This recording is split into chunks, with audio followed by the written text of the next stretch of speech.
All right. So, good morning, everybody. Thanks for joining us. We're going to start with Bob. Bob's got a little scenario going on with Section 8, and then once we get through that, we're going to have an open session today. Bob and I have been working really hard behind the scenes, and for this meeting, we didn't have a special speaker come in. Next month, I do have a fire escape engineer that's willing to chat with us about fire escapes and the city's position on fire escapes, the importance of fire escape maintenance, preventative maintenance to do, because as I learned from my past inspection of fire escape, there's a lot that we could be doing and should be doing to keep them working, keep them functional, and it'll save us a lot of money instead of having a repair guy come out and fix these things. So for several years, the fire escapes are always overlooked. And again, now for C of Os, you need them, and you need a report. So I'll have that gentleman here with us next month for that. And again, we're gonna have some open session today, and we'll move it right over to Bob. And what do you got going on, Bob, with your scenario?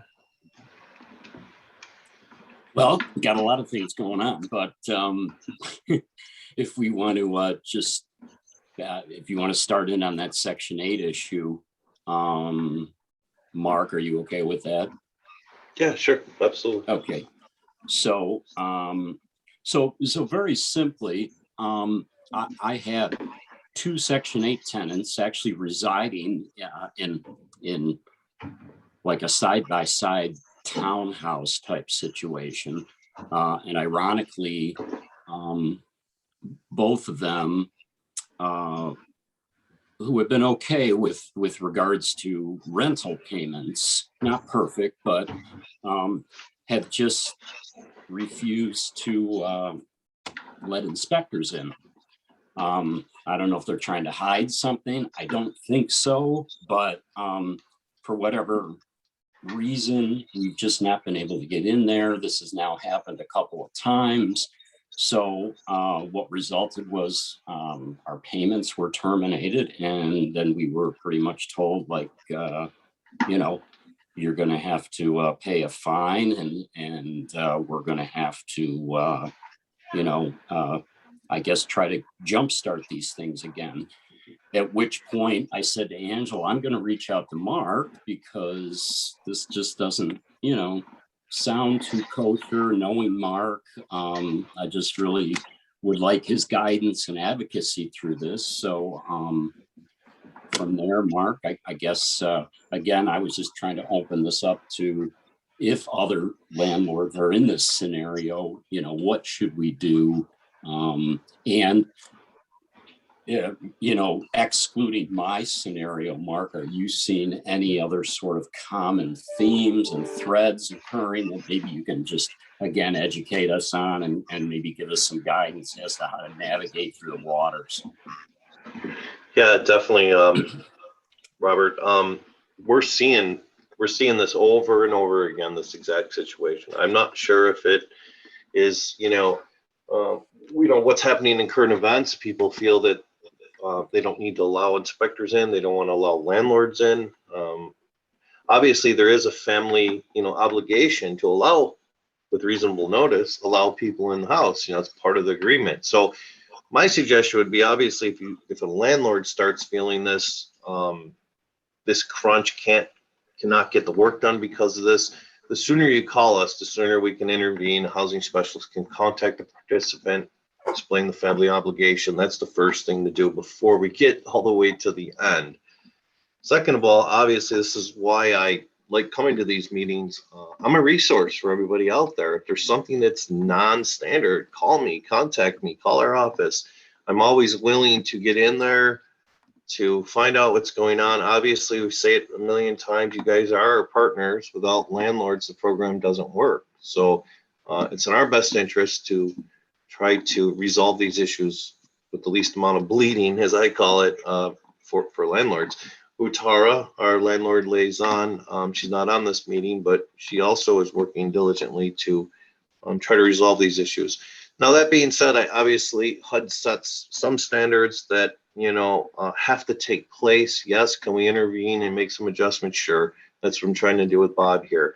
Being the time we're in, we're not really excited about terminating people for violating the program rules. We do have some wiggle room to make some adaptions and change things to keep people housed, keep landlords getting paid is the smart thing to do at this point. I can't commit to that forever because, times might go back to normal, but right now, reach out to me, anybody, or if you have colleagues that are Section 8 landlords, feel free to give them my name, my information, and I will do whatever it takes to try to resolve the issue. We've worked with agencies, like the CARES Act, all our lease up bonuses and other incentives. I know Robert's taken advantage of some of them. So has Pat Gallagher. They're a resource. Use them. They're going to be here until the end of July. I'm pretty sure you're all aware of 211 with some help for your rent. I heard it's not the easiest thing to navigate, but it is another resource for landlords. It makes me happy to see that, at least the government and other agencies are trying to help the landlords. You guys are really dealing with some tough times here. So as far as Section 8 goes, always reach out to me. Like I said, I can't necessarily bend the rules or break the laws, but I will do what I can do to ease the situation. Mark, you made a key statement there too that I thought was important. You said the incentive programs are still good and going through July 31st. Mm-hmm. And they may get Awesome. extended. Depends on the how much money we use between now and then. So we're hoping they go. It works really well, but if not, at least take advantage where you can. Yeah, So. and obviously the extension would be important too, because I know, just speaking myself personally, I'd love to get a few people out through hopefully evictions at some point and be able to backfill those places with qualified Section 8 tenants. Sure. But I'm at a disadvantage right now, as everybody else is, in trying to take advantage of your incentive with that. But that is our goal. Mm-hmm. As far as the $50 fee, obviously I have to evaluate the situation, and I'm always willing to look at the whole situation. And if it's proper, I'll waive that $50 fee. That's an RHA policy. It's not a HUD policy, so I do have a little lateral with that. But once again, those fines, like I said, we're not really going to impose those so hard on a landlord that they're going to allow this person to go homeless. If that's what the landlord wishes, okay, we'll back you up. But if the landlord wants to regain process of the situation, that's what our ultimate goal is, to keep people housed and landlords getting paid. So right. That would be our goal in this case too, to of course continue the tenancy and continuing the reoccurring payments from you guys and the relationship. So yeah. Also, we do have we do have another new incentive that just was released.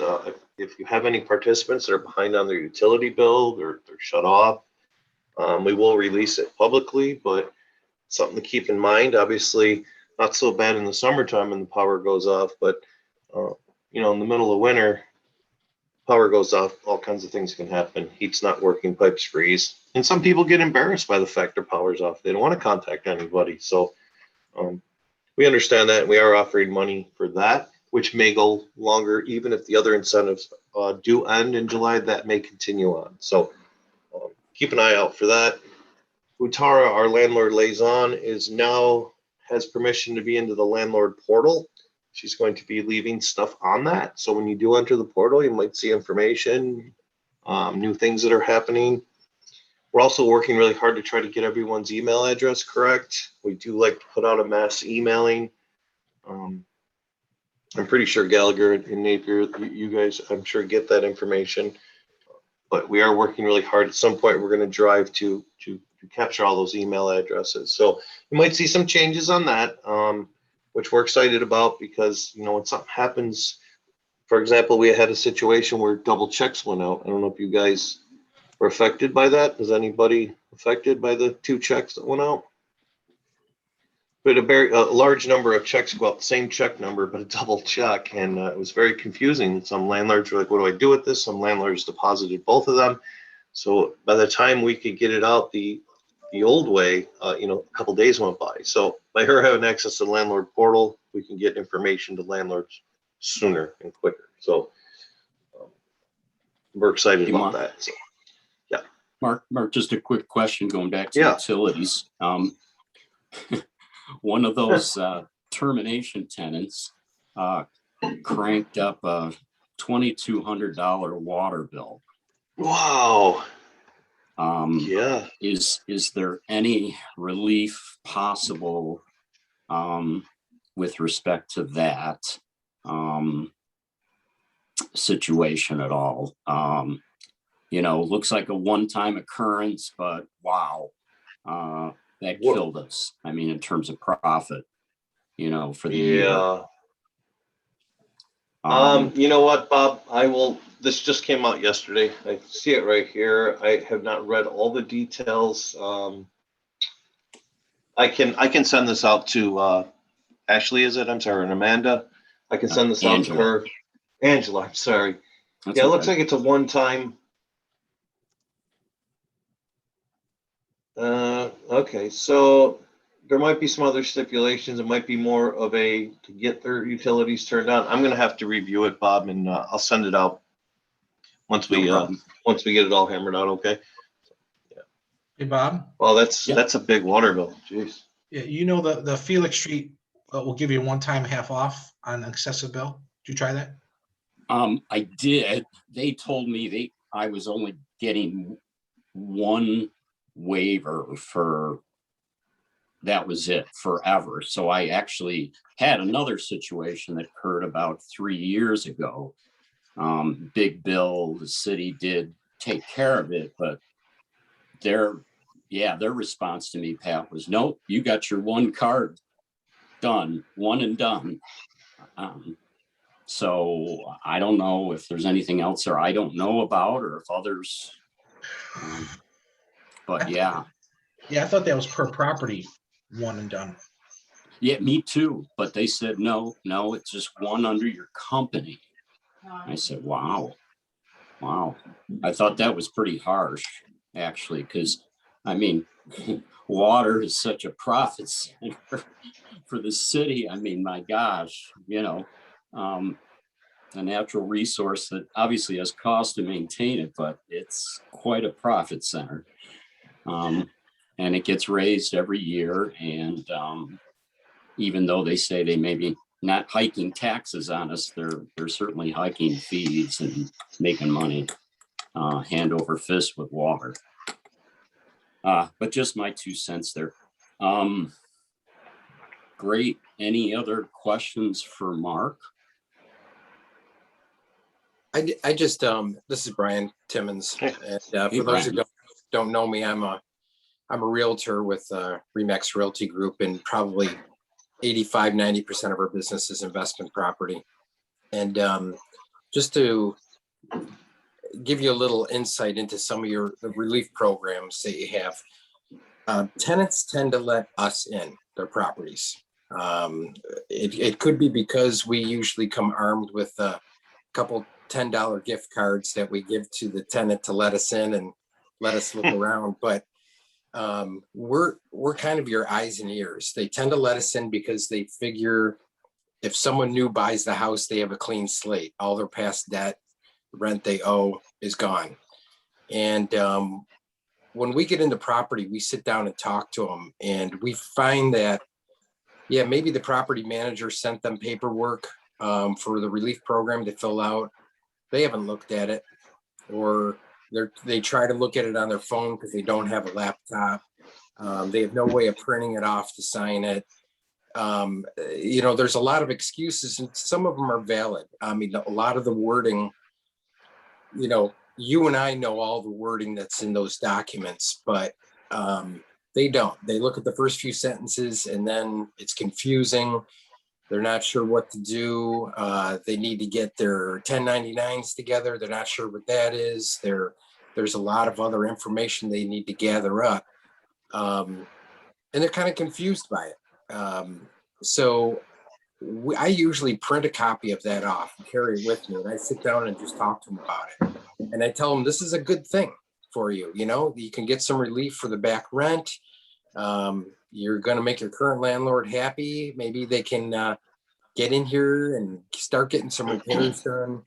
And that's the other side of it. They're worried that they're going to let someone in the property to take a look, an inspector or one of you, and they're going to see the new TV they bought. And they're going to say, hey, you haven't paid your rent in the last 8 months, but you got a new TV. So they figure there's going to be some loophole and they're going to get thrown out. So they don't want you coming in and taking a look. They very much open up to us about the reasons why they don't want anybody in there, but they figure that we're the good guy and we're going to give them the clean slate when we help sell the property. So I think things soften up quite a bit when we just sit down and we talk to them about the program and how much it's going to help. You know, it's hard enough for us to get estoppels signed, for us to get other paperwork signed by a tenant because they don't know what they're signing. But if we just take the time to do that, I realize all of you have hundreds and hundreds of tenants. It's tough to get around and talk to all of them. But, you know, I wonder if there will be a better process. I really wish that the city and the state came out with something a little easier for the tenants to navigate through paperwork wise. But I'm not saying to lean on us and ask us to go into all your properties to help do that. But if you had somebody that could do that, sit down with them and actually go through the paperwork, I think your success rate would go up for getting that filled out. Brian, I think your positioning is great there, but obviously somewhat limited to those that want to sell. Yeah. You know, in with respect to your services, unless you're going beyond that general, you know, theme there for additional services. But I know Angela and I have been trying. We've actually been trying to offer up a $50 incentive. Come sit with us, or we'll come and sit with you, because, you know, that 10-page EPI application is intimidating, like you said. And, you know, getting in the door is sometimes the hardest part with this whole thing, especially if they've withheld rent, you know, fell into hard times, whatever their situation is. You know, you do make a great point, and I know Pat's been and Beth have been, you know, chairing several of these meetings as well with their tenants, and it's not easy at all. But that also probably segues really nicely into, you know, the latest program, which I know Pat was going to kind of talk about, and maybe we can also segue from there into other incentives that are out there being offered by the government, just to make sure everybody's up to date on everything. And I didn't mean to cut you off either, Brian, if you had other things you wanted to say. Nope, that was it. Okay, thank you. Yep. All right. Well, thanks. And Brian, just yesterday, I went to a house that my buyer is thinking about buying, and she wanted me to go in there and check it out. I didn't know these tenants at all, no phone number, no nothing. Both let me in, no problem. I'm here to see what needs to be fixed. Boom, you know. Oh yeah. You know, so no problem. And it's like, been doing this 20 years. 9 out of 10 times they don't know me. I just give my little spiel who I am, what I'm going to do, and the door opens wide open. Come on in.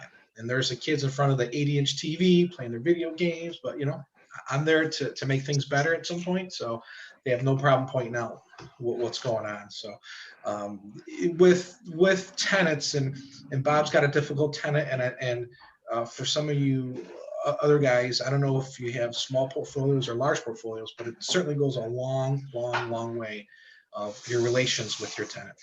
You know, if you can throw in a freebie here or there, whether it's a snow plowing one-time thing, one-time grass cutting, something, I just think that stuff goes a long way.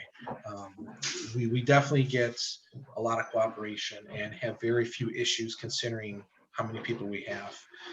Because, right now the law's on their side. They can shut the door, close the door and say, see ya. And, with these high water bills or people not paying rent, it caused a lot of problems. So before we move on, does anyone have any questions, general questions at all that they want some help with? Okay. I'm going to review the agencies that are helping with rental assistance. Okay, so that notion of landlords can call and they don't need tenant cooperation is false. There's not one program out there that does not need tenant cooperation. They all do. Okay, the program that was referred to is a New York State program that Monroe County opted out of. So Monroe County is not participating. So all these rental assistance programs, we do need tenant cooperation. The only program that a landlord can initiate is with the Providence Housing. With Providence Housing, landlords can initiate that process, start filling out the applications, and then we have to call the tenant to get their paperwork. My office is using Providence Housing with tenants that owe a substantial amount of money because it takes my staff member about 2 hours per tenant to go through 12 plus pages of the application. And not only that, when it gets to the tenant portion, we need birth certificates for the children. We need the children's social security numbers. We need picture IDs for anyone 18 and over. We need their social security numbers. And then of course you're gonna need their DSS forms if they're on DSS. You're gonna need your Section 8 forms. You're gonna need proof of income, child support. And you can imagine if one of these stages is missed, one of these forms missed, we can't go on with the process. Okay, we're gonna get denied, it's gonna stop. So again, you need your tenant cooperation. You got to do what it takes. When we've initiated that with the Providence Housing, within 1 to 2 weeks, we'll get a verbal approval, and then the checks come in about 3 to 4 weeks afterwards. Okay, so you're looking at 4 to 6 weeks total. All right, but that's pretty lengthy. But again, we've had some good success with people that owe $7,000, $8,000, $10,000. What they're doing is they're going back to March of 2020. They're paying for the full year, and then they're paying 3 months ahead. Now that's on a case-by-case basis. The 12 months, it seems pretty routine, but as far as the 3 months of the extra payments for like May, June, July, that's case by case. Okay, so that's been very successful, but again, it's going to take some time. For all your other tenants, if you're not going to initiate, your tenants have to make that call to 211. They have to start that process of 211, and then 211 will put them with one of the 12 agencies. At that point, one of the 12 agencies will be calling you, and then you can work together with the tenant to make sure you have everything needed. Okay.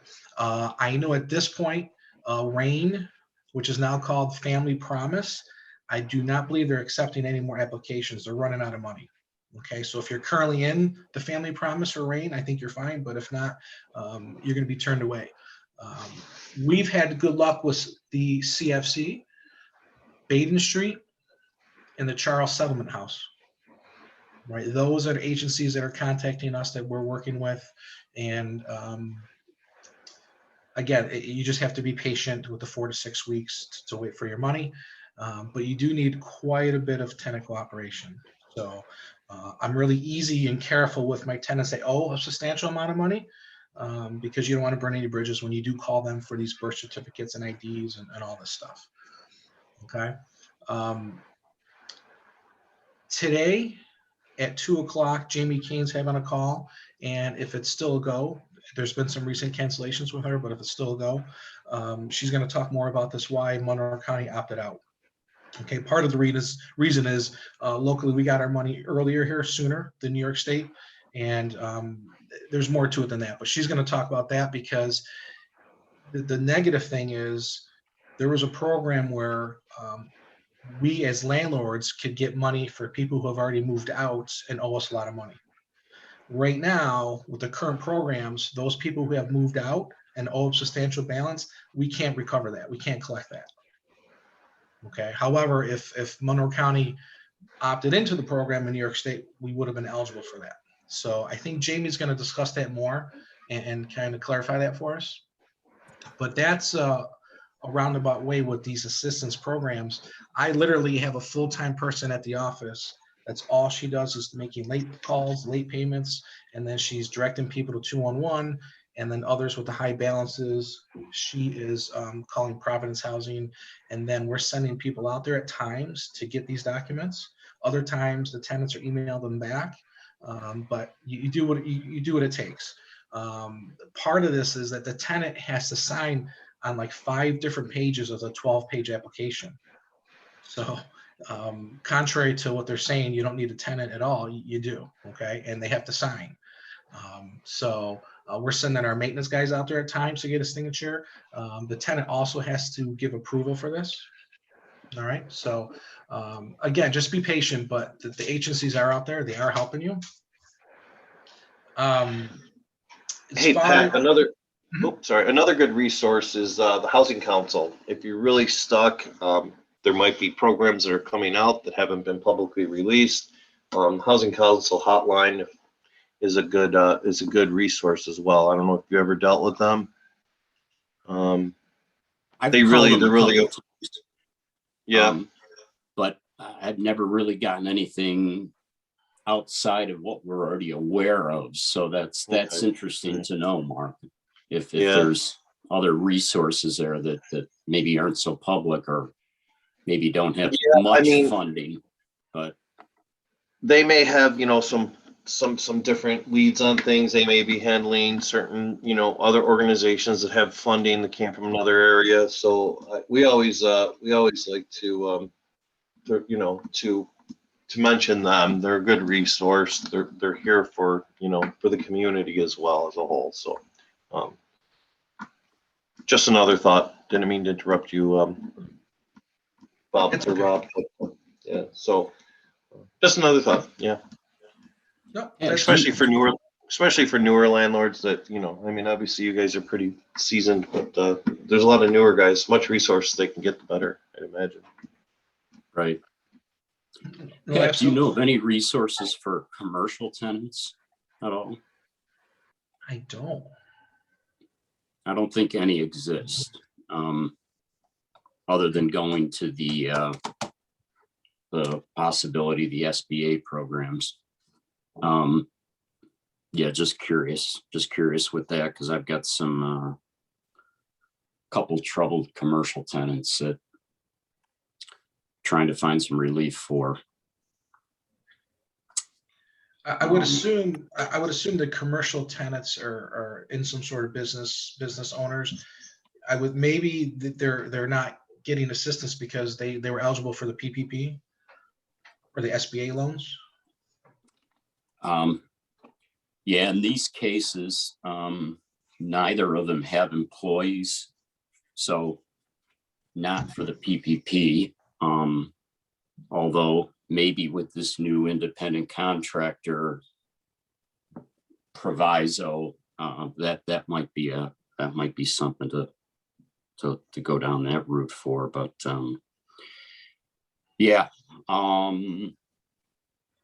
that's great, Pat. Any other thoughts on help with agencies? Or does that pretty much cover?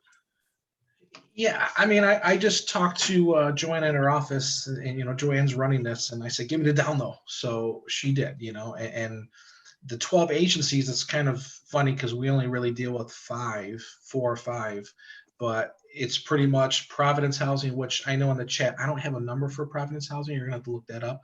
I'm not sure about a website for, 211NewYorkState.org. Providence will not take phone calls for relief. Okay, yeah, maybe you have to email in.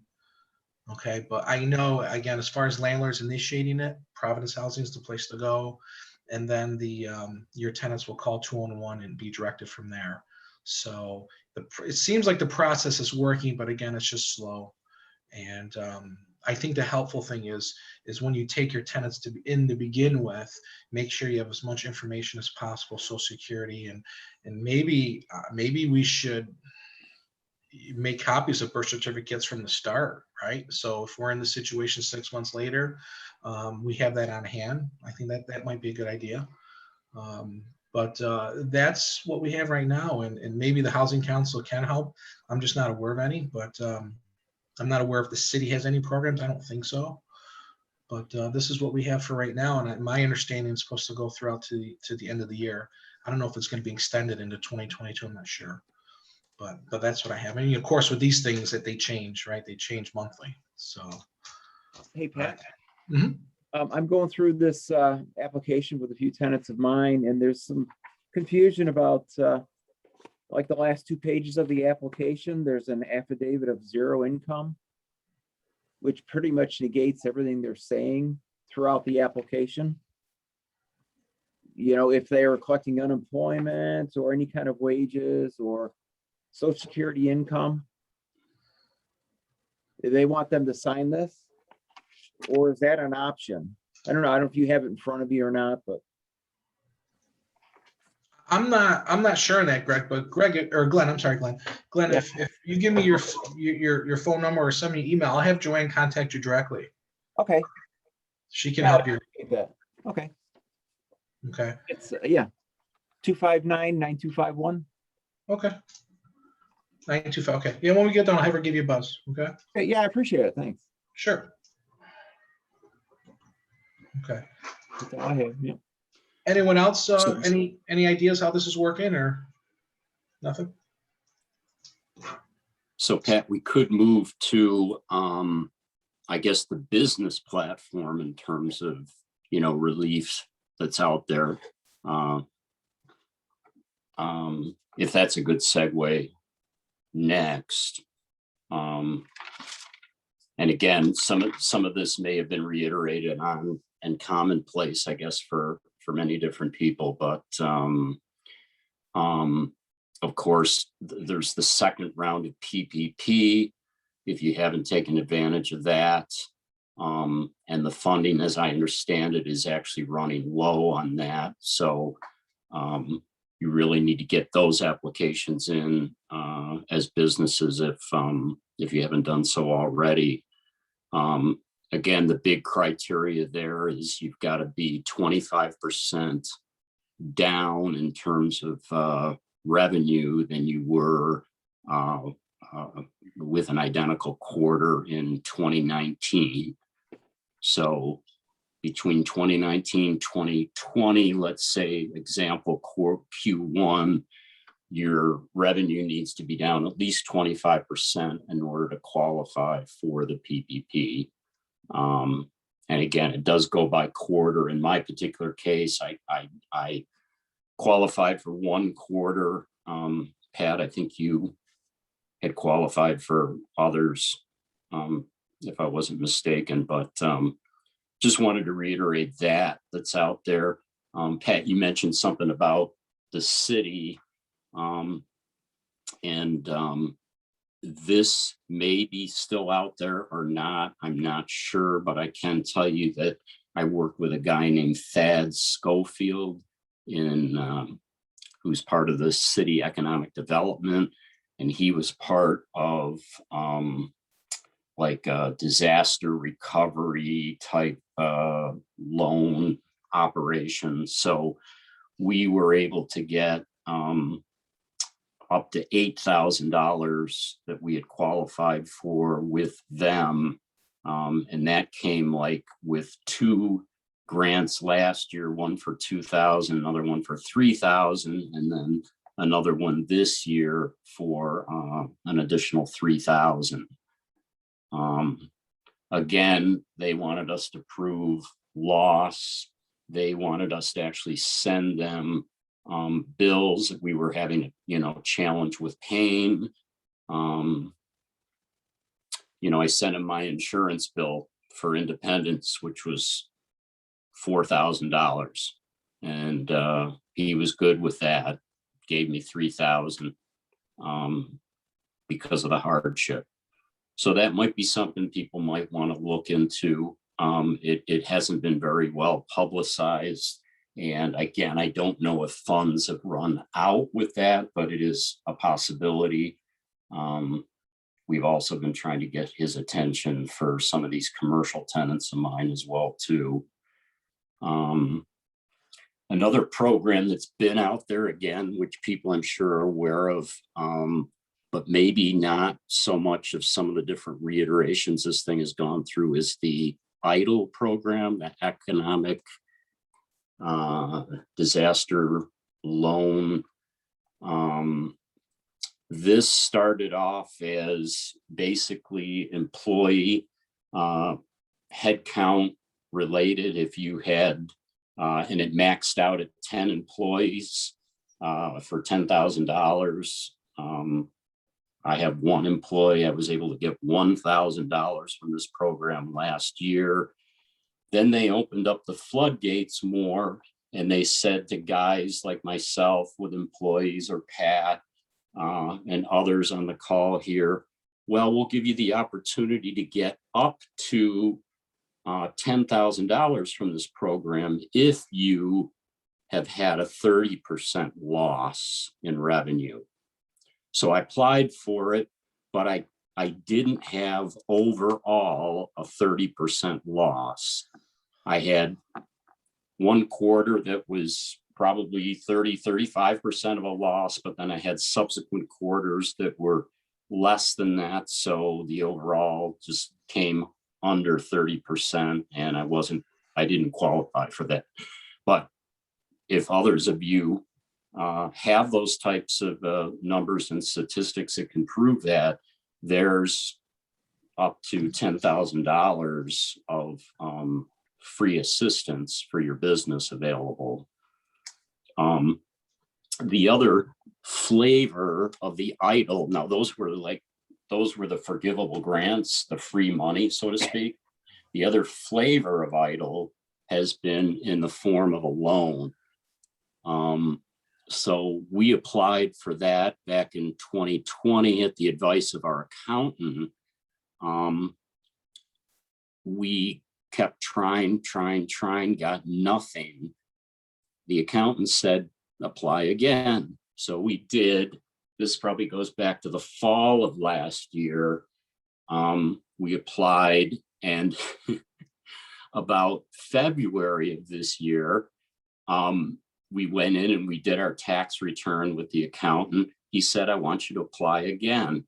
Within about a day of the third application, we got an approval on the first application, which again was initiated way back in, summer of 2020.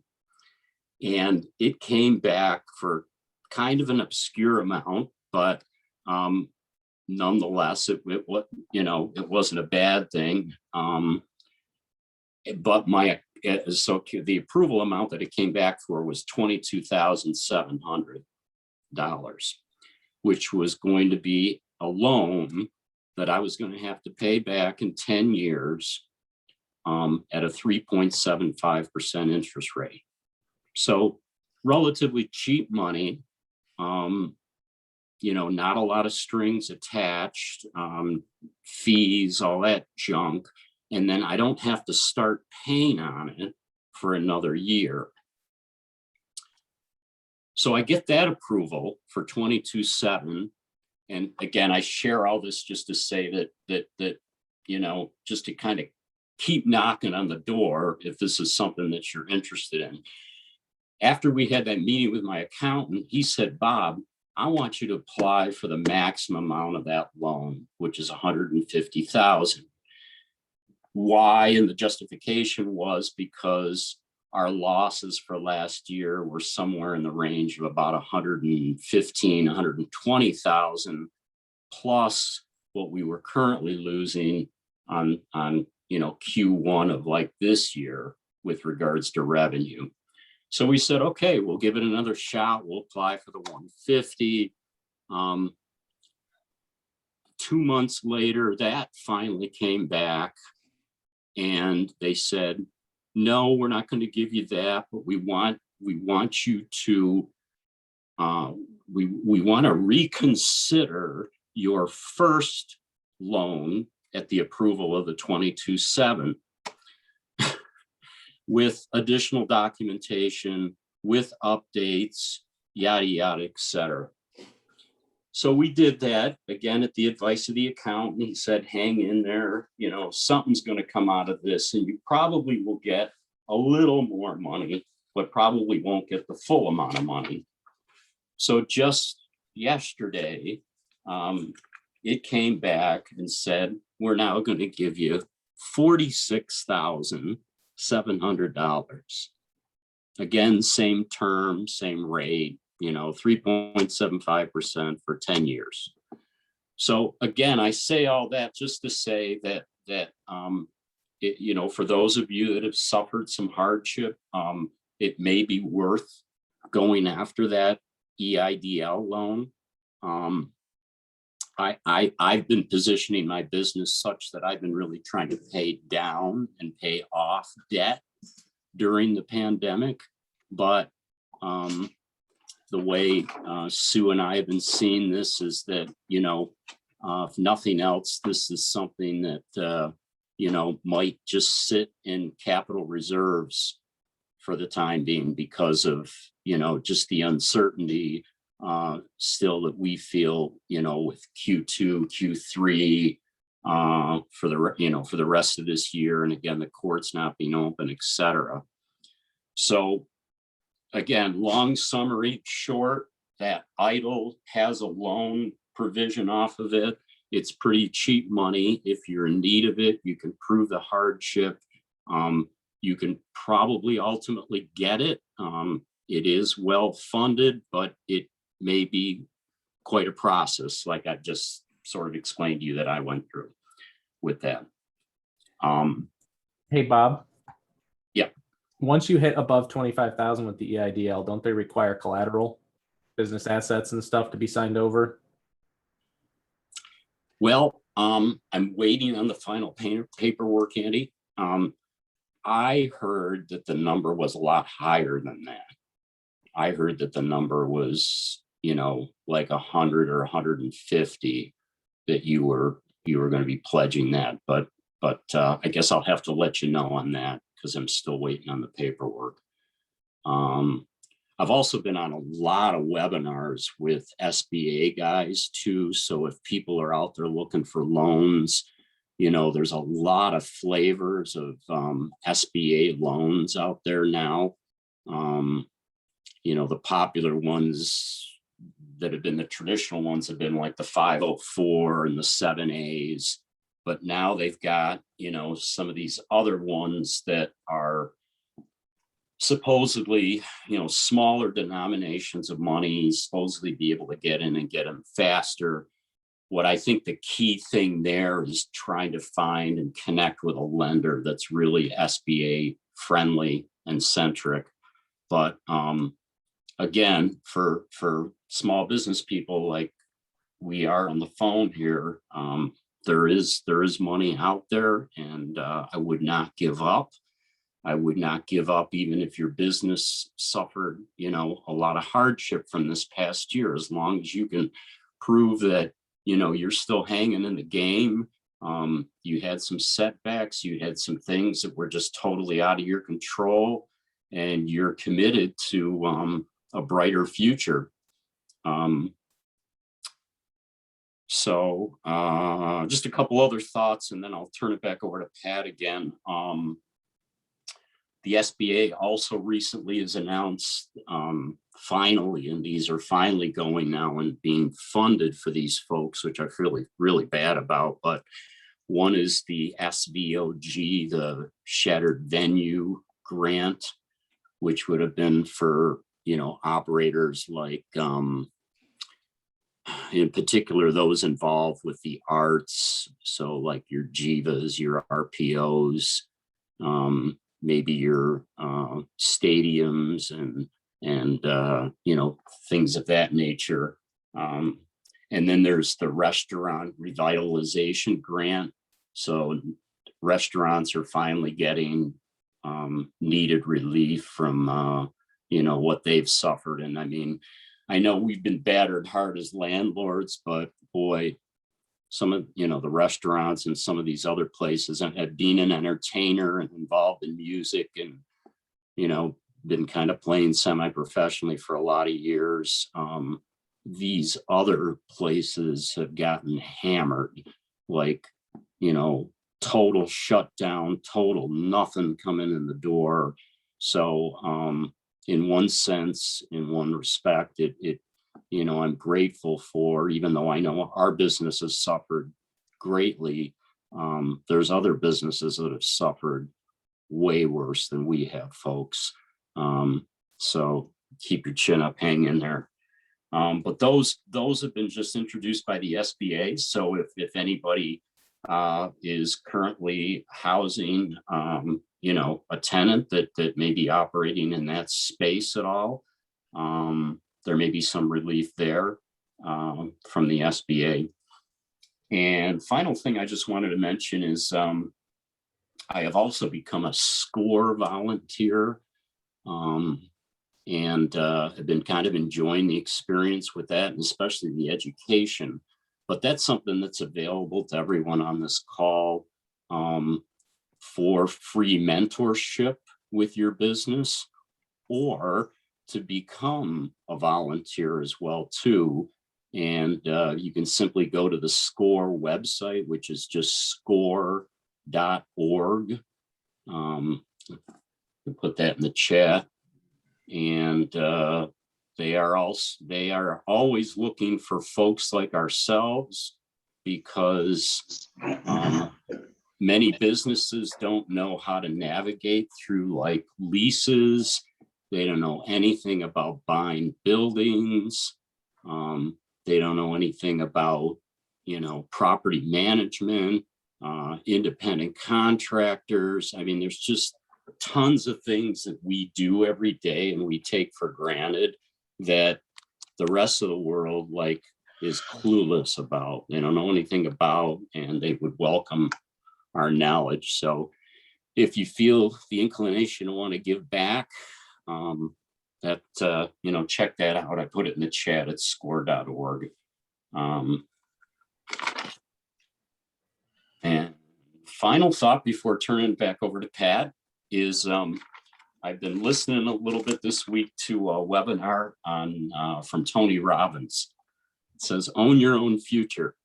So, you know, we've been talking a lot about doom and gloom. We've been talking a lot about, you know, hardship through this time. And, you know, Pat knows Tony's just an awesome motivator. And, you know, it's gotten me back into, you know, looking at my mindset, you know, looking at my limiting beliefs. You know, what am I saying to myself? You know, what's my physiology like? You know, am I, you know, still moving forward saying, yes, I can do these things. I can embrace technology. I can embrace these problems, you know, or am I cowing down to them? Am I just sort of buckling and, you know, all frustrated and just, you know, oh, woe is me type of thing. So I guess the encouragement there is to take a look at some of those things within yourself, you know, get together with others. If you're feeling down, if you're feeling depressed, I mean, that's part of what this group is all about. It's not just a, you know, once a month, you know, Pat and I kind of get up here and try to, you know, give back whatever we can in terms of knowledge. But, you know, truthfully, it's like a brother and sisterhood. You know, we want to be there to support one another. And I know for me, you know, Pat has been such a great go-to guy over the years when I'm down or depressed, and as several other people are on this call as well too. So I just encourage you to think about that. And with that, I'll turn it back over to Pat, and thank you very much. All right, thanks, Bob. Yeah, Tony Robbins is pretty cool. It's pretty interesting. So, hey, Pat, can I make one more comment here? Sure. I think some of the red tape that we're all experiencing, even us servicing these incentive plans from the Federal CARES Act, they make one point very clear to the people distributing the funds. If you don't do a thorough job and we audit you, you're responsible. And I think that's the fear. It's a lot of money. For example, for us to pay, we'd be taking money away from our services. So I'm sure the city, the county, and other organizations are in the same boat. Unfortunately, it's bureaucrat red tape, but I think at the end, someone's gonna be held accountable if there's fraud. So I know that doesn't make it any easier for you guys, but it could be one way of looking at it. You know, they make you jump through hoops, get this birth certificate, do this, do that, to eliminate that ability, that temptation for fraud. It's a lot of money across our country and people are committing fraud. So I guess just try to be patient with it. I know it doesn't make it any easier and it costs you money to do it, but at the end of the day, the people servicing it are not committing fraud and neither are you. So I think that's just another angle. It is good perspective, Mark. You know, you're right. Yeah. No, I agree. All right, so we talked about a few things there. Our struggles a little bit that I'm seeing is generally, it's funny when other providers come up to me or come up to some others and say, hey, do you have any contractors for me? It seems like at this day and age, this time right now, if you have a good contractor and they're working for you and they're available for you, do not give them up to anybody else, okay? Because if you do, I'll pay more than you pay just to get that person with me full time, right? So don't lend your guy out right now. I don't know if you call it selfish or not, but you have to be at this point now because those guys are hard to come by, and you could lend them out and lose them. Okay. Now I don't know how big a lot of people are. I know in my outfit we have about 13 rehabs waiting, and I have nobody to do them. Okay. I have 5-6 crews of guys doing them, but some of these rehabs are $30,000 and $40,000 rehabs. So again, they take time. So when rehabs sit, nobody makes money. We have a chance of theft and break-in and so forth. So I'm looking for contractors. Yeah, if you know anyone that's available, sure, send them over. But if you have a guy that's for you, doing for you, keep him with you. Okay.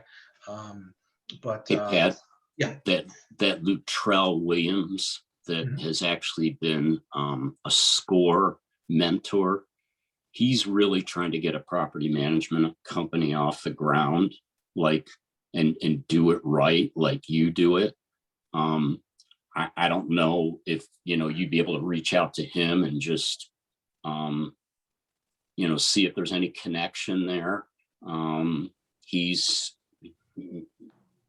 I think he's been in it for a while. He's trying to get organized, and, you know, maybe the fit is even more under you than it would be for him to take off and try to build a company, you know, but just another, you know, quick suggestion. If you have the time, you can reach out to him, you know. We'll talk about that.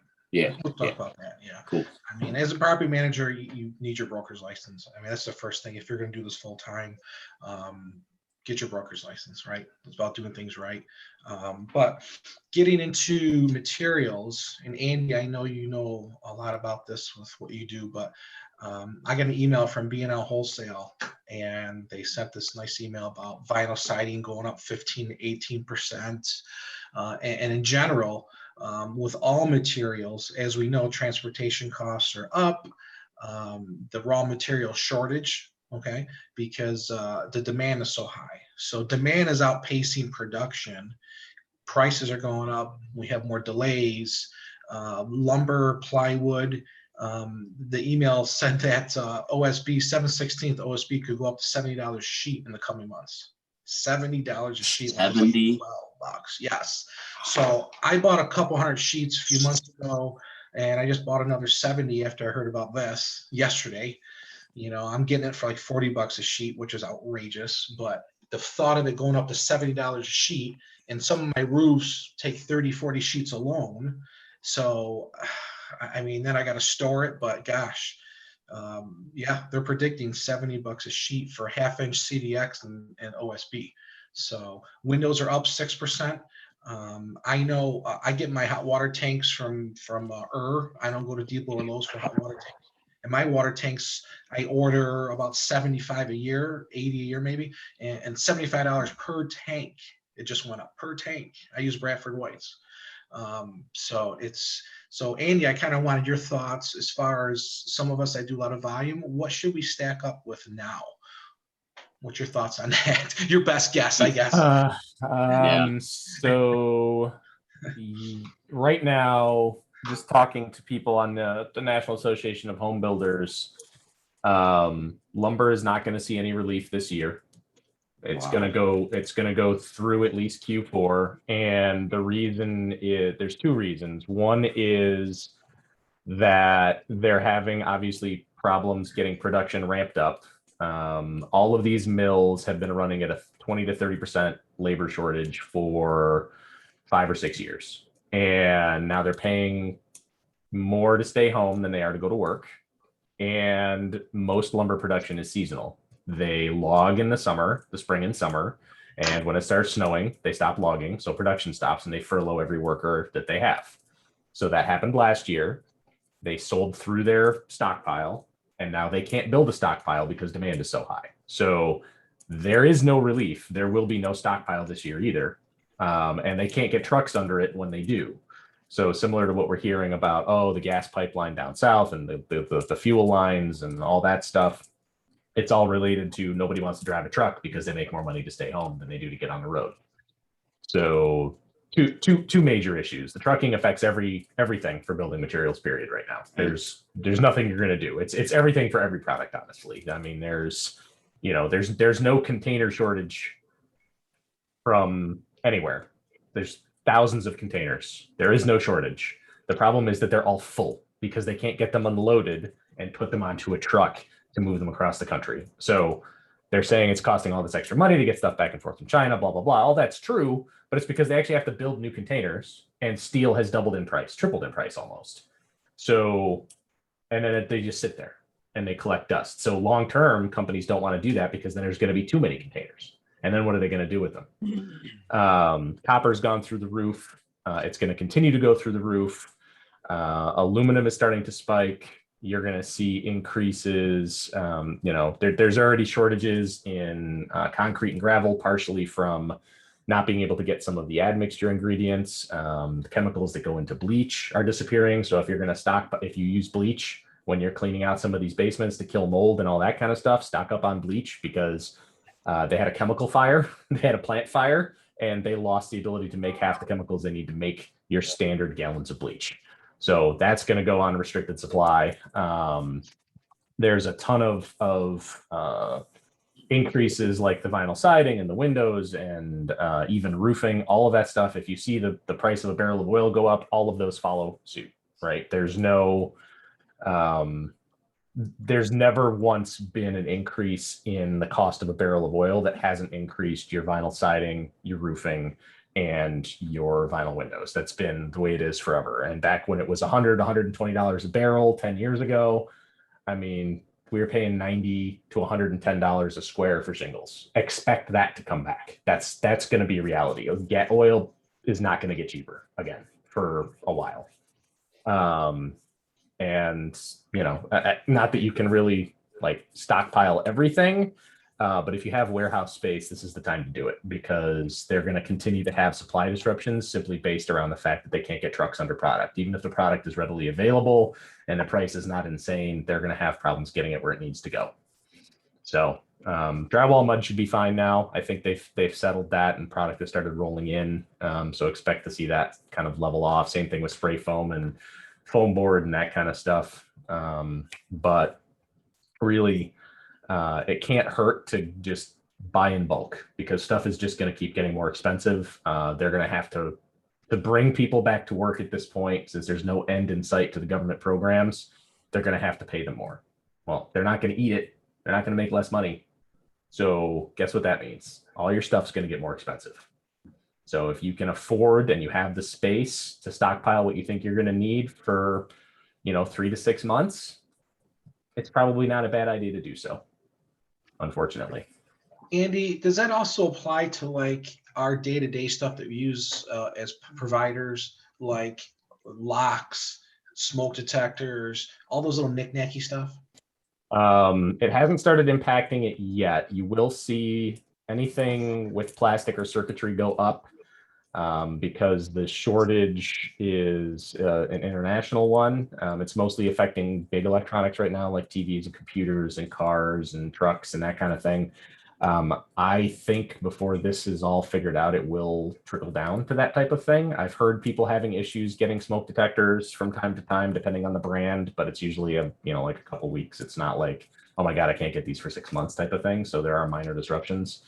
But again, none of it's going to get cheaper. So you have to look at your holding costs versus your price increase. If you're going to pay 15% more in a year for something that costs $5, well, maybe it's not worth that stockpiling that. But if you're going to pay 15% for something that's going to cost you $120, that's a different story, because you're not going to be able to raise your fees and your rents in order to offset that. So, you gotta play the game right now and run the numbers and see what's going to make the most sense for what you've got. Normally I'm not a proponent of stockpiling and warehousing, but just-in-time inventory has completely disintegrated, and I don't see it getting better. So Okay, all right. Well, thank you, Andy. And imagine, and we're talking about cost. Just to flip the board back with rents, there's talk in Albany that we can't raise our rent more than 1%. I've heard 5%. They want 1% for lease renewals and so forth. So before this is enacted, whatever it is, do your rent increases now. Okay, give people plenty of notice. Obviously, make it reasonable. You know your tenants, you know your area, you know the market rent. We don't want to get rid of people. Okay, I don't want to get rid of people, especially good ones. However, you know your taxes, your maintenance men, your materials, just like we talked, everything is going up.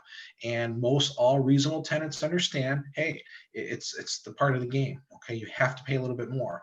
We're raising the rents from $15 to $60, all depending. And again, don't want to rock the boat, but we shouldn't have to absorb all these costs. And if the state is going to enact some sort of law stating that you can only go as high as 5%, well, what good is that, right? If you're $70, $80 under market, that could really hurt you. Okay, so I look at all your leases, look at the expirations, and definitely get that going. Okay. Hey, Pat, one other thought along that. With respect to all these programs, are our hands tied as well to any rent increases for any of this government money? That's been my understanding. Not the money that's actually available in where you are now. That the money that it was tied to rent increases was part of the money that Monroe County opted out of. So the having to guarantee that they could stay a tenant for 12 months and like all those strings are not available now. So you don't get the money, you're not beholden to the strings, I guess is the message. So if we get people to come through on this EPI program, we're still able to possibly raise the rents, or Yep. through any of these agencies you mentioned, Pat? Yep. Yeah. I mean, just obviously review the applications, but from all these systems that's out there now regarding 211 and Providence and so forth, there's no rules about your rents have to stay a certain degree. I'm just talking about more New York State, what they're trying to shove down. Of course, we're fighting it, but if something does become law at some point, then we're really tied to as far as what we can do. 5%, a 5% raise for some of us is nothing. I mean, that's not what we want. So, but just look at your leases now, look at the market, look at what you have your product. I see some homes are junk and they want all this money. Well, you probably won't be able to keep the tenant or raise your rent the way you want it to be. So factor everything in, but it's okay to raise rent. It is. Everything's going up. Okay. And Pat, what about the mayor's position and the city's position on that? The rent, whatever they want to see, rent caps and stuff like that. Any updates there? Any feedback for people? Bob, this is dangerous, Bob. Okay. So Rochester is looking for rent control. They did a study. That's the study. I voiced my opinion to the city. I was on the city's Zoom meeting with the officials, and I said, well, awesome. Why are you doing these vacancy checks during COVID? Because obviously right now during the pandemic, a lot of us don't have open units because people aren't moving because they don't have to. So there's less open units. I said, wait for the moratorium to expire, wait for it to be normalized. Then let's do a vacancy check and occupancy check and see where we're at. And they're like, no, this has to be done. And imagine that. Okay. So this affects 6 units and higher. Okay, 6 units and more, the rent control. So of course, those folks are all like, oh my gosh, which, okay, I don't blame them. But the other part of this is if the municipality gets control and has this regulated from 6 units and higher, what's next?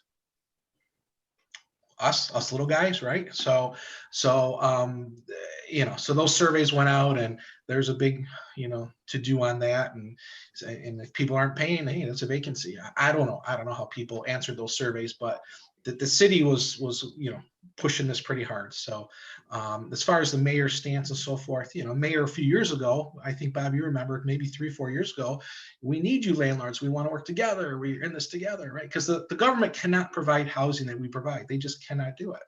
However, it seems to be a little unfair right now what the state is doing to us. They need us, but they want to have all these additional laws that to me are a little bit unfair.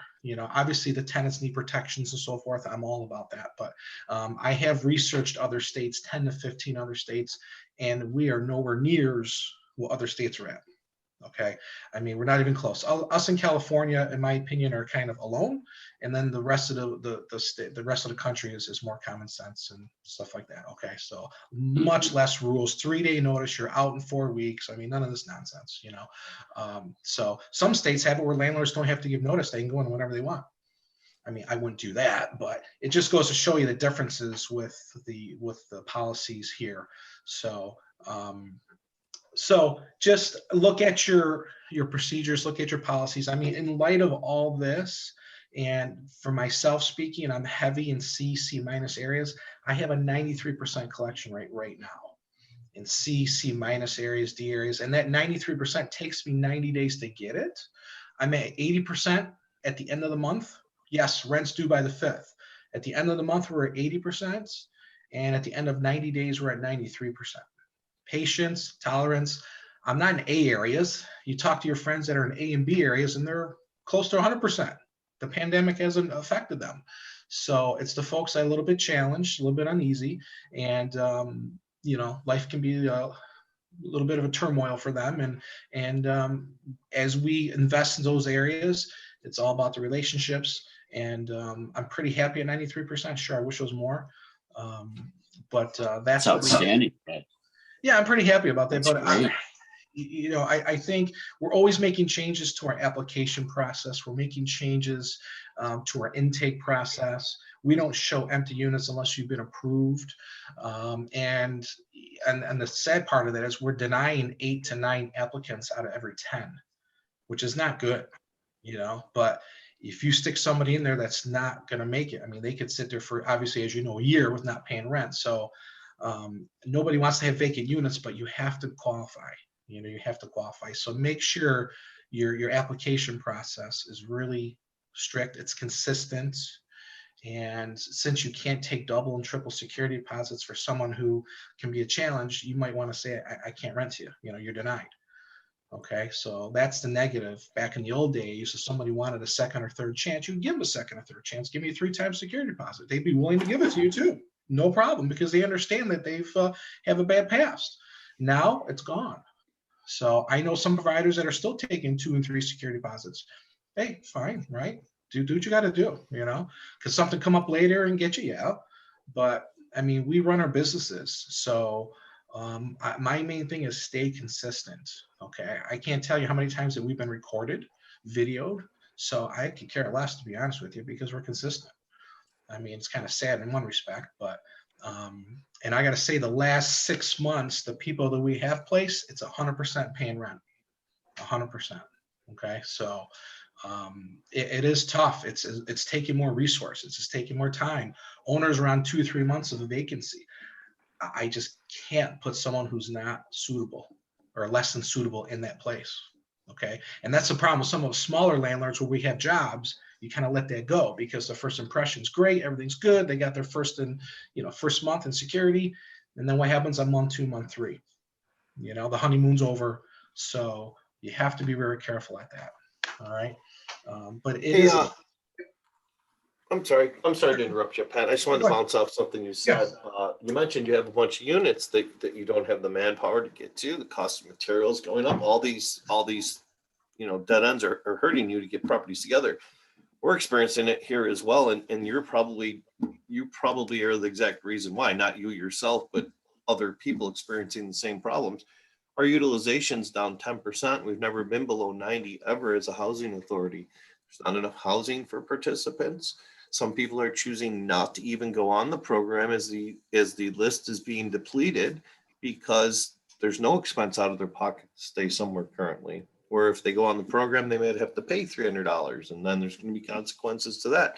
So we're really at an interesting time, and we're hoping as this curve starts to bend, you know, landlords that have these properties and people are coming back to work, you know, there's going to be a lot of Section 8 people looking for property all at once. And that may be a bonus for some landlords that like our program, and it may help insulate people if we go down another road where people aren't paying. Just wanted to say that it's snowball effect from, you know, from our program all the way down to your guys' livelihood. So it's felt across the whole board. Yeah, I mean, we have probably 15 places vacant. That's 15 places we're not getting management fees. That's 15 places owners are paying gas and electric and taxes. And Sure. I think I was telling Bob this. I put an ad on Craigslist to start, and we're on ZipRecruiter as well at different times. But I put up to $50 an hour I'll pay for a maintenance technician with full benefits, healthcare, 401k, vacation, and I only got like 3 people that called. One I tried out, he lasted about 2 hours, and I got 2 that are starting with me shortly, and we'll see how that goes. Yeah. You know, $50 an hour. 3 people call me, 4 people. Yeah.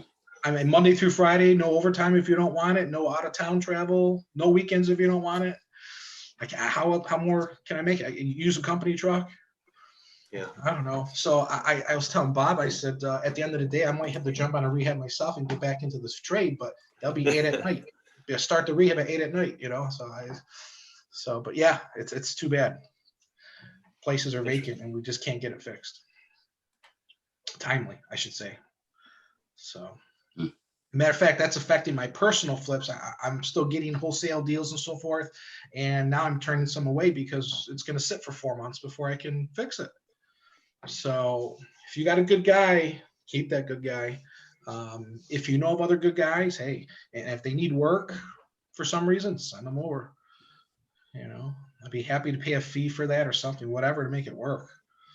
So, but, all right, as far as, okay, the city lead grant too, just real quick. The city's had a lead grant, 24,000 a unit up to 48,000 for a double. In my experience, it's not been good. It's taking forever. I'm not going to put any blame anywhere other than if we would have remodeled it ourselves and started collecting rent, we'd be ahead of the game. So if you are in that city-led programs, maybe you have a different experience, but from what we've seen after several applications and approvals, one program, it's about a year out. We left it vacant because it's much easier for any program to do lead abatements if it's vacant, much easier. So, and you're actually first on the list compared to occupied places. So we did exactly what they said, left it vacant. And it's been a year. I just met the contractor a few days ago. He's going to start in 4 weeks. So we're a year and a month before they do the work. And if you do the math, we should just fix it ourselves and rented it. So yes, I would say take advantage of those programs, but just be prepared if you do with the delays. Okay. So, and I know the city has problems just like we've all spoke about.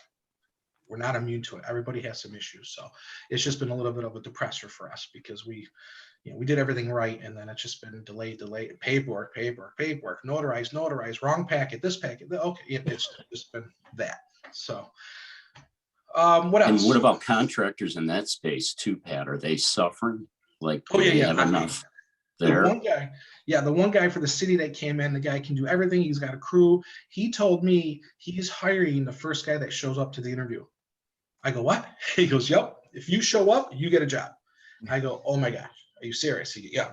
So half the battle is being sober, being on time. And the rest is, if you know nothing, they'll teach you.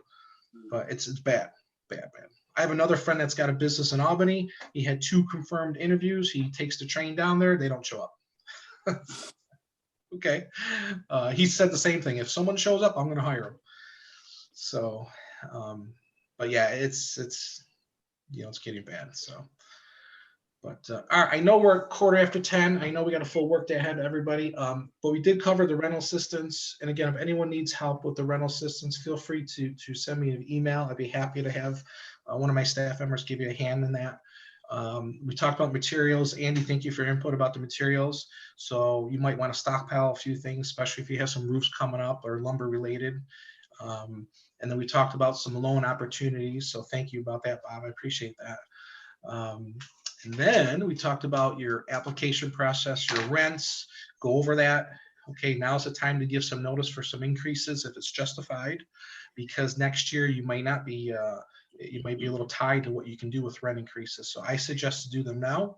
Our experience with the city inspectors and section inspectors has been really good. Like Mark said, it's not like we're not going to chat for 5 or 10 minutes, because there's relationships. But my experience, I've been doing more inspections with the city in Section 8 because there's some new people, and it's been going great. I mean, they understand what's going on. I think a lot of them understand what we go through as landlords. They get it. And I think working together, we'll get these inspections passed. And obviously there's delays with materials. The inspectors have been great. Everybody understands it. So that's just my opinion on that. But if anyone else has anything as we close, feel free. Yeah, one other real quick thing. Just wondered if you had any experience with bringing a board with respect to evictions, any problem tendencies with drugs, prostitution, issues aside from non-payment that you've been able to actually take to court and get a hearing and get them out. Have you had any success in that area? No. Okay. No. So bringing those proceedings in is not necessarily as easy as they say. They're pretty much kind of locked and loaded like everybody else on right now. Yeah. We have a few that are not cooperating, just a few that, and I'm taking them to small claims court. Small claims court is open. They do work. They have income.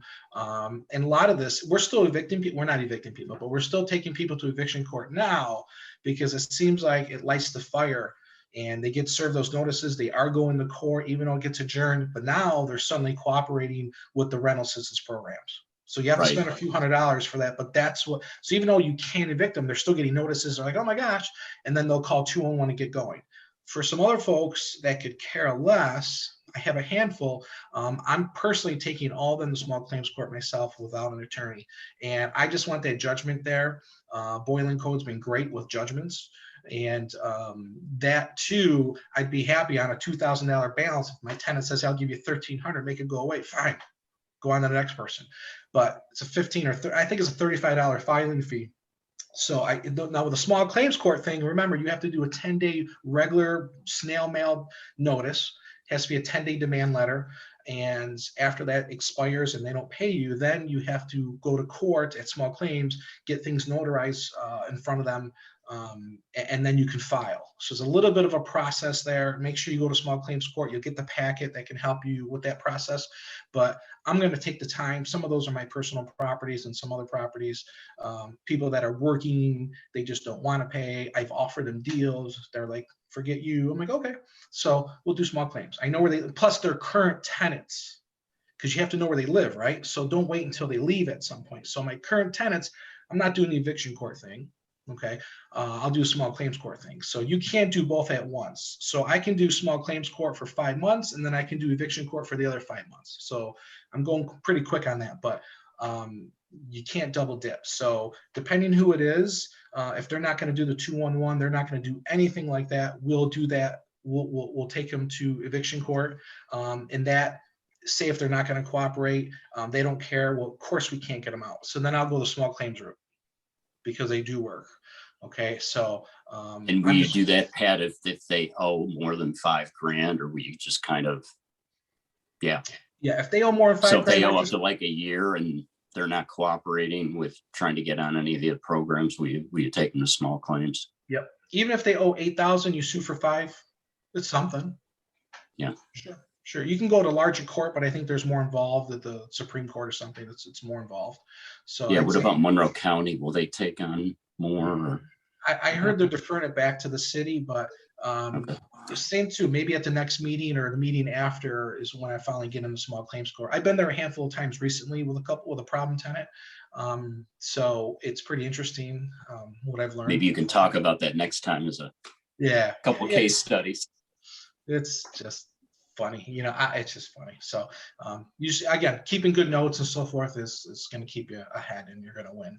But to me, they live at your address. Take them to small claims court. You might get a phone call saying, come on, what can we do?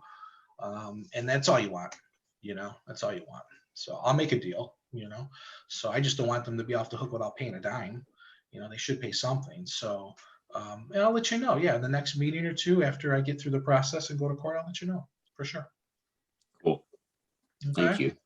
Yeah. All right. Anything else here before we end up? All right. Like I said, if there's anything else that I can help you with, feel free to email Just Bob. one Same here. Go ahead, Stuart. Stuart here, okay? Hi, Stuart. Pretty good. From working with H&R Block, you have the tenants, so it's good if they're not willing to go with you, you can send a 1099-C in the IRS. You cannot collect that money anymore, but you can send it in, becomes taxable income to the tenant. If they won't pay or they won't deal with you, you can't get any through small claims court or anything else. You can always get them that way. Oh, it's a 1099-C. Yes, cancellation of debt. You can't collect it; it's gone forever. But you can make the tenants pay tax on unpaid rent. Yeah, but most of them make so little, they're not paying income tax anyway. So you're going to send them a bill basically for taxes. You're going to increase their income by $4 or $5 grand, and they're still not going to pay any taxes. Yeah, I mean, well, it would be I different got if they one made tenant. 200 grand a Yeah. year. Yeah. Oh yeah. But, five grand when they're paying zero is still zero. Yeah, but you can get back at them, and then they have another lien on their income. I have one tenant that's working, not paying me. She owes me $8,000 in back rent, and he doesn't want to cooperate. We don't see eye to eye on anything. Doesn't want to help. I've offered to help her at 211. Doesn't want to do anything. So it's small claim or 1099-C for her. So, and in my 1099-C might disqualify you from public housing. Greg Brooks said that to me, they have a lien on them, people may look at it, they may have harder times to find it. So you may get back at them. If they don't want to work with you like this one tenant. I just want to get her out. And you're willing to forget what she owes me so I can get it out and get a tenant in there that's paying again. You know the story. So, and she started a good tenant, but she turned out to be crud. Of course. To put it nicely. Yeah. So, okay. Just thought I'd put that into anybody. For information. Okay, thanks. Thanks, Stuart. Thanks, Okay. Stuart. It's accountability. That's all we want. Yes, make them accountable. Yeah. All right. Well, thank you. Yeah. Thank you, everyone, for joining us. And it's good to see you guys again. And definitely next month we'll talk about the fire escapes and, of course, what else we have going on. All right. Anything else, Bob? Or did I miss anything? No, I think we covered everything. Thank you for everything you offered. And again, thank you to all the participants, and everyone have a great day. Hopefully we'll see you this evening for Scott's talk. Great. 2 o'clock for Jamie's thing. And Jamie at 2. Thank you for that All right. reminder, Andy. Thank you, everybody. Stay strong. Yep. See All you. right. Thank you. Take care. Bye-bye.